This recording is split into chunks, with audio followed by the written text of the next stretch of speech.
Join me as I prepare this smoky jollof rice for about 25 persons. This includes little children. That is why you don't see big chicken, ẹran tóbi in Yoruba language. Alright, so the first thing I did was to wash and put my chicken in the pot. Then I went in with my lasso seasoning powder. I went in with about 2 seasoning cubes, then some onion. Placed on the gas for it to start cooking. Then I went in with little salt to taste. Returned my salt, and that was me hailing myself. I'll be using plantain with this rice, so I had to wash the peel very well. Did a little magic just to dice it. You can cut your plantain in different shapes. Then I went ahead to rinse my frying pot very well, placed on the gas to heat up, allow the water to dry. Then I went in with some vegetable oil, started frying my plantain. I don't know, something caught my attention, so the first set of plantain almost got burnt. While I was frying, chicken was all cooked. I had to filter out of the water. Then I started frying with the same oil I had already used to fry plantain. When I finished frying the chicken, I placed the big pot I'll be using to cook on the gas cooker. When the pot was dried, I went in with my vegetable oil, little fresh vegetable oil, and then the oil I used to fry all the plantain and chicken. It was done. I wanted to try this method of frying the tomato first before adding onion, and guys, it came out really nice because this will allow the onion juice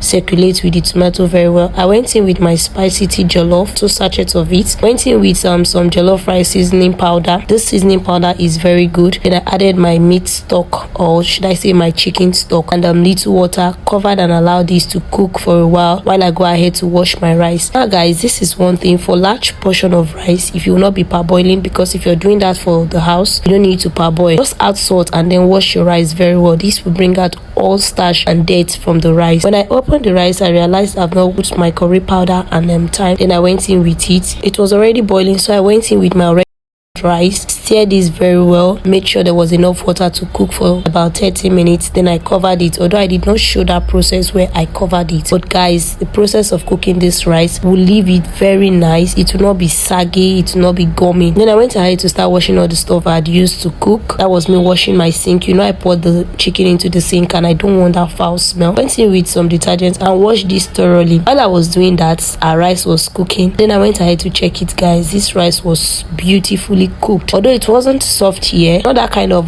pete soft, but soft to soothing chewing. You know, when you're eating, you know that you're eating a cooked food. And then I covered again, went back after like 10 minutes and saw that this rice was smiling at me, and I was also smiling to the glory of God, because I knew everyone that will eat this food will be very happy. Then I went ahead to dish for everyone, and yes, just negodo this goodness, negodo jollof rice at its goodness. Alright guys, if you're coming across my channel for the very first time, please do well to subscribe to my channel. Please don't forget to like, share and comment on this video.